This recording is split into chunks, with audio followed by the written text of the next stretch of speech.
Mr. Speaker, in Donald Trump's own words, in the Secretary of Defense Pete Hegseth's own words, the United States is at war with Iran. The question is, did Congress authorize the war as the Constitution requires? Did the President present anything before Congress? Did the Congress have any debate? Did any administrative authority come before the House Foreign Affairs Committee to testify? The answer to that is no. The question is, was there any imminent threat requiring the use of force? The administration has not presented one. In fact, the word imminent does not appear even once in the administration's own war powers notification. Can't find the word imminent. Did the Trump administration even bother making the case to the American people or to Congress? Just 8 days ago, during the State of the Union, the most visible platform as a president has, he could have laid out the rationale for military action as other presidents have. Instead, Iran was just a footnote in a record long speech. This is a war of choice that was launched by this administration without authorization, without clearly stating objectives or a defined endgame, and without explaining how they intend to keep Americans safe. The chaos unleashed will not be born by the president's family. It will be born by our men and women in uniform who will face retaliation from Iran and its proxy networks.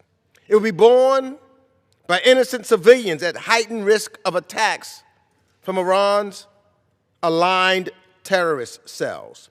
It will be born by American families paying more for groceries, for electricity, for gasoline, all for Donald Trump's war of choice.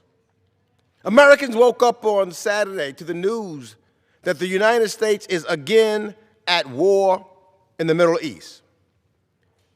They don't know for how long, because the president has not articulated a clearly defined endgame. Military action without a defined strategy invites escalation, mission creep, and failure. We should have learned this lesson already. Why? We should have learned it, or where? From Iraq, from Afghanistan, and Vietnam. As Benjamin Franklin once said, when you fail to plan, you plan to fail. This war powers resolution is simple.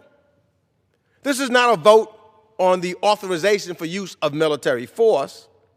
This simply demands that the President of the United States come to Congress, as our Constitution demands, to seek authorization for what he himself has described as a war. Just abide by the Constitution.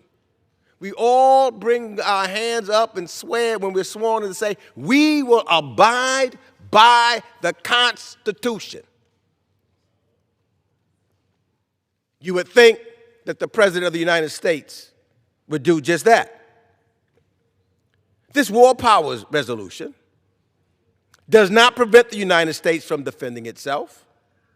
It does not stop the President from responding to an imminent attack. It does not limit us from protecting our troops. You know, I've served in Congress for 28 years. And I've been in this chamber as this body has done its most sacred and serious work, deliberating whether to send our American service members into harm's way. It's a difficult vote. It's a serious vote. Without question, the hardest vote that I've ever had to take. But that's my responsibility. I took a pledge to the Constitution that I would follow it. You know, I was here for the vote after 9/11 to go into Afghanistan. A heavy decision. The president brought information in. We had dialogue, we had conversation, we had debate. We did something else. In the House Foreign Affairs Committee, we had hearings. We had administration officials come in. I wasn't even the ranking member or the chair or anything else. I was just a member of the committee. I could call the administration and say, I need to speak to a deputy secretary or the secretary. And they would come into my office and we would have this dialogue to determine whether or not we were going to go into this war. Has that happened now? For over a year. For all the times. Not once have we had a hearing in the House Foreign Affairs Committee. We've asked to have individuals that were negotiating. Unfortunately, some of them are not employed by the State Department, et cetera, like Mr. Kushner and Mr. Witkoff, who all are friends of the president's, basically real estate negotiators, who they were just a half an hour in Geneva flipping back and forth from two major negotiations. And if it was serious, I wouldn't have been in the White House when the president was supposed to have been honoring individuals after we had lost the lives of 6 service members, talking about curtains and how I redecorated the White House. This is too serious a decision for me. I would hope for the President of the United States also. So, getting the facts, in Iraq, the Secretary of State came before and testified, went before the UN, talked to the American people. Now, I disagreed because I didn't see the connections after I got the information on Iraq, so I voted no. I agreed on Afghanistan, but the point here is the president obeyed the Constitution because he came to Congress first and allowed the members of Congress to make a determination. What has to stop, because what has happened year after year in my time here, I've watched Congress gradually relinquish its authority on matters of war to the executive branch.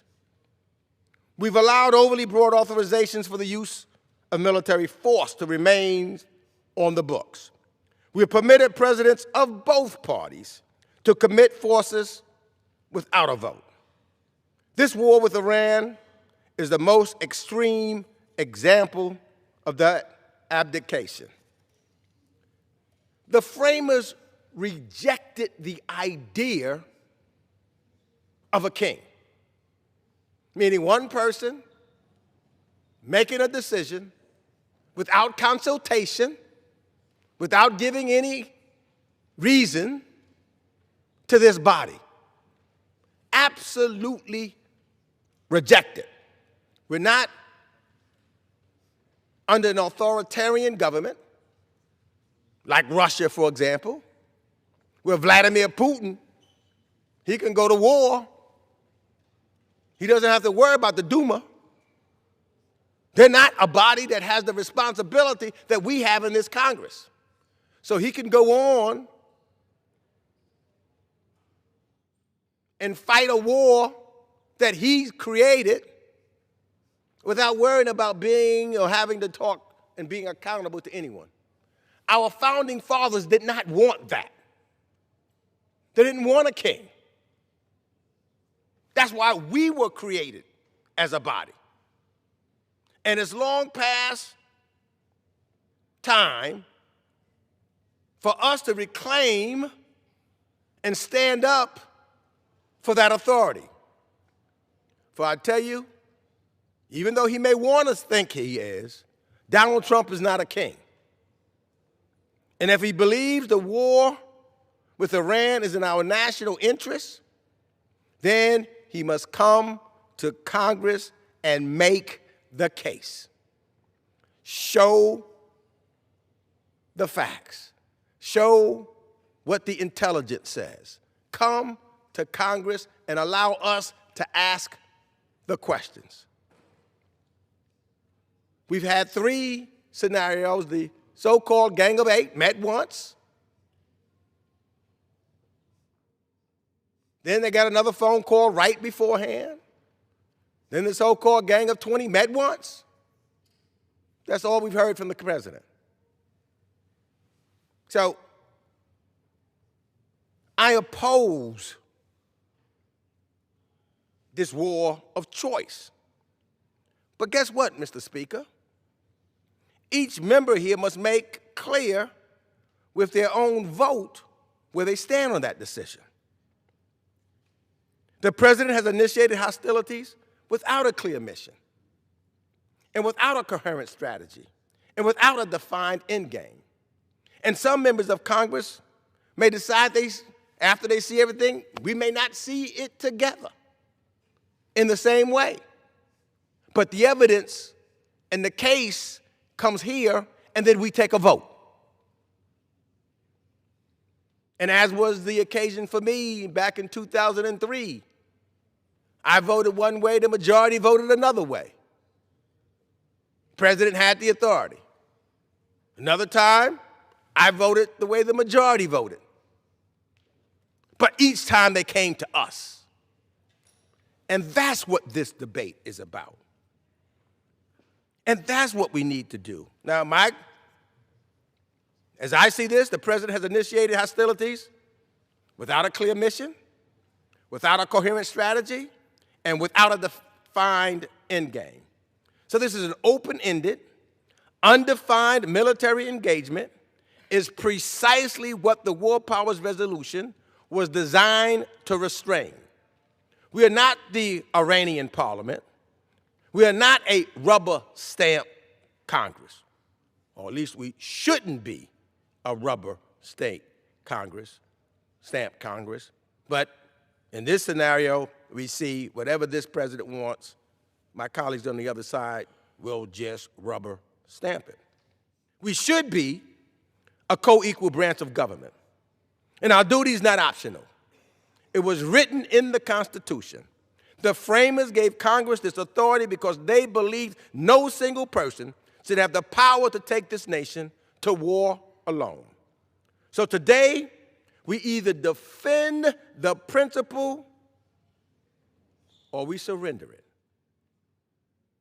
I choose to defend the Constitution and defend the principle and do my job that I put my hand up and swore I would.